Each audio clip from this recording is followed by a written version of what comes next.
어느 작은 마을에 지혜로운 할머니와 그녀의 손주인 소년 민우가 살고 있었다. 민우는 매일 학교에서 친구들과 뛰어놀고 집에 와서는 할머니와 함께 시간을 보내는 것을 가장 좋아했다. 하지만 학기가 시작되고 시험 시즌이 다가오자 민우는 늘어나는 과제와 시험 준비로 인해 늦게까지 잠을 이루지 못하는 밤을 보내기 시작했다. 처음에는 괜찮다고 생각했다. 조금만 더 공부하면 이번 시험에서 좋은 성적을 받을 수 있을 거야.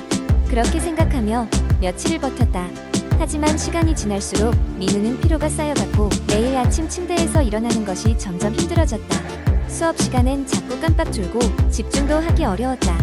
가장 큰 문제는 마음의 평온을 잃어가고 있다는 것이었다. 사소한 일에도 짜증이 나고 친구들과의 소소한 다툼에도 마음이 크게 흔들렸다. 어느 날 그런 민우를 지켜보던 할머니가 조용히 물으셨다. 민우야, 밤에는 푹 자고 있니? 민우는 잠시 멈칫했다.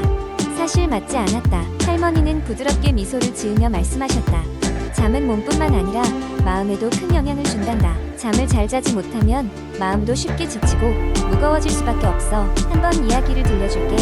할머니는 오래전 젊은 시절 잠에 대해 잘 알지 못했던 한 젊은 군인의 이야기를 전해주셨다.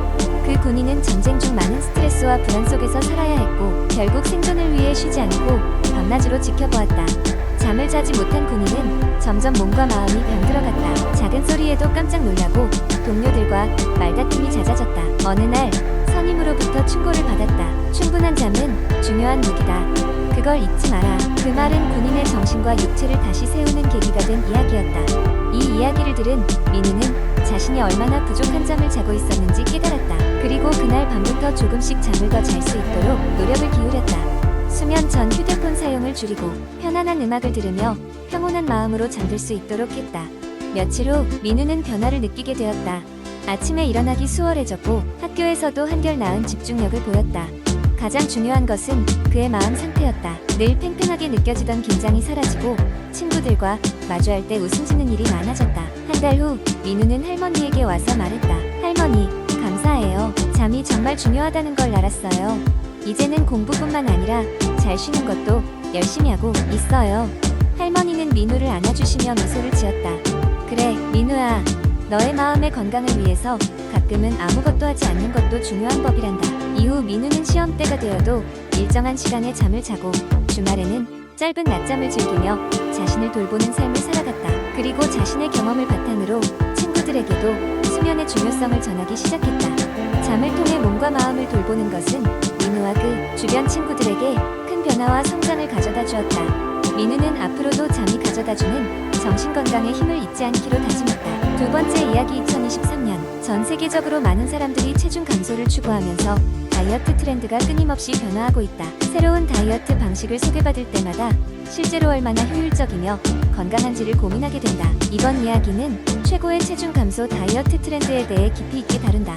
최근 몇 년간 간헐적 단식 인터미턴트 패스팅과 같은 트렌드가 큰 인기를 끌었다. 이 방식은 일정 시간 동안 공복 상태를 유지함으로써 신진대사율을 증가시켜 체중 감소를 촉진한다는 이론에 기반한 것이다. 간헐적 단식은 16-8 방법, 5-2, 다이어트 등 여러 가지 변형이 있어 개인의 생활 패턴에 맞게 조절할 수 있다. 한편 케토제닉 다이어트는 저탄수화물 고지방 식단으로 체내의 탄수화물 연소를 줄이고 대신 지방을 에너지원으로 사용하여 체중을 줄이려 한다. 케토 다이어트는 초기에는 체중 감소 효과가 좋지만 장기적인 건강에 미치는 영향에 대해서는 토론의 여지가 있다. 개인 맞춤형 케토제닉 다이어트를 통해 꾸준히 관리하는 것이 중요하다.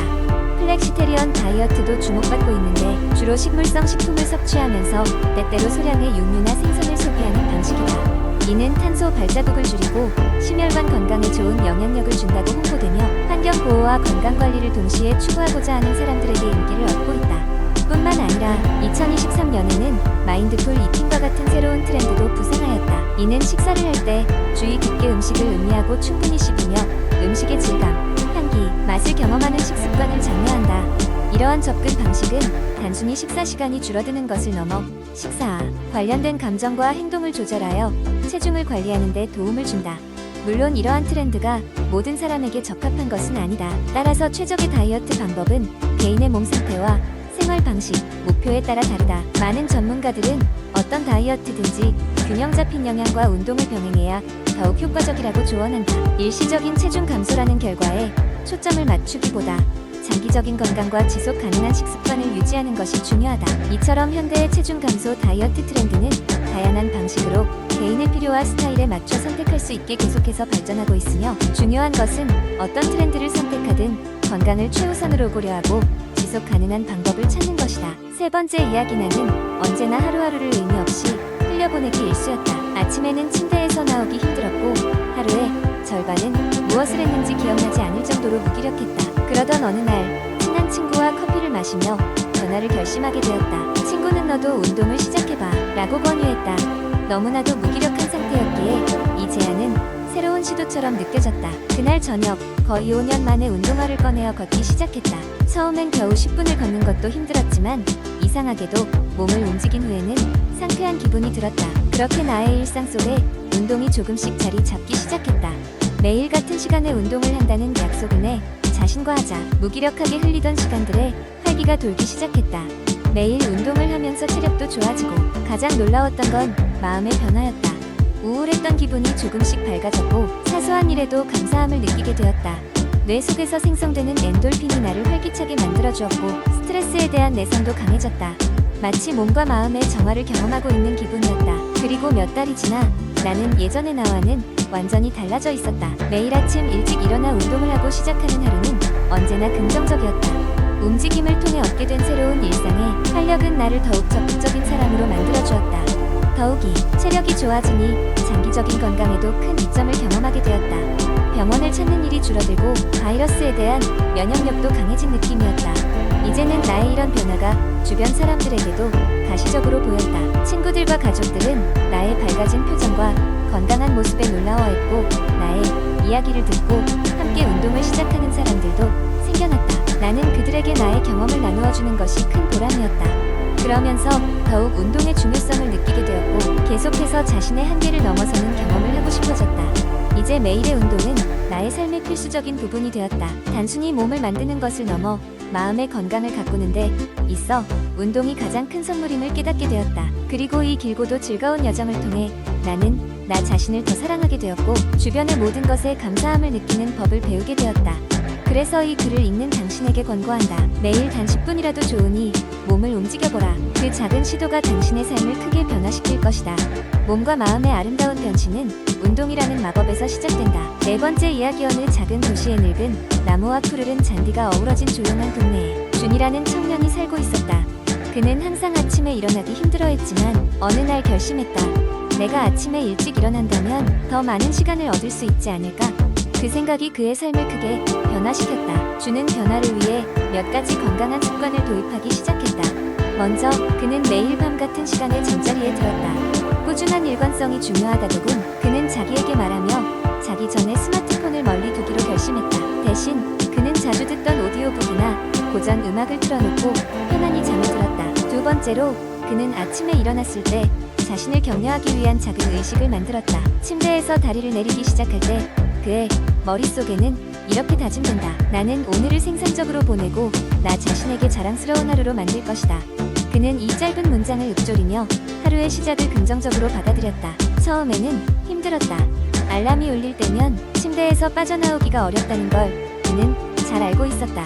그래서 그는 알람 시계를 의도적으로 방의 반대편에 놓았다. 알람을 끄기 위해서는 어쩔 수 없이 침대에서 나와야만 했고 그때 한번 깬 김에 다시 눕지 말자는 생각에 스스로를 자극했다. 주는 또 매일 아침마다 가볍게 스트레칭을 하는 버릇을 들였다. 몸을 깨워야 마음도 깬다. 그는 정신적으로 아침형 인간이 되기 위해서는 육체적인 준비도 필요하다는 것을 깨달았다. 거실에 깔아둔 요가 매트 위에서 몸을 풀면서 그는 하루의 활력을 느꼈다. 무엇보다 중요한 것은 주는 아침의 성공적인 시작을 통해 자신에게 긍정적인 보상을 주기로 했다. 이를 위해 그는 아침에 일어나면 자신이 좋아하는 향긋한 커피 한 잔을 마시고 좋아하는 책 몇 페이지를 읽으며 보상을 제공했다. 이 작은 즐거움들이 아침을 기다리게 만들지 그는 웃으며 스스로를 칭찬했다. 이러한 습관들을 통해 준의 생활은 변화하기 시작했다. 아침에 맞이하는 태양이 더 아름답게 느껴졌고 부지런한 하루가 주는 성취감이 더 컸다. 그는 일찍 하루를 시작함으로써 하루의 모든 가능성을 끌어안는 기분을 만끽했다. 주는 친구들이 아침형 인간이 된 그를 부러워한다는 것을 알면서도 그것이 결코 쉬운 일이 아니었음을 기억했다. 이 변화는 꾸준한 노력과 강력한 의지의 결과였던 것이다. 결국 이 모든 과정은 그에게 단순히 일찍 일어나는 것 이상의 의미를 부여했다. 그것은 그의 삶의 질을 높이고 더 건강한 라이프 스타일을 구축하기 위한 여정이었다. 주는 자신의 이야기를 통해 많은 사람들에게 영감을 주었고 그의 여정은 여전히 계속되고 있었다.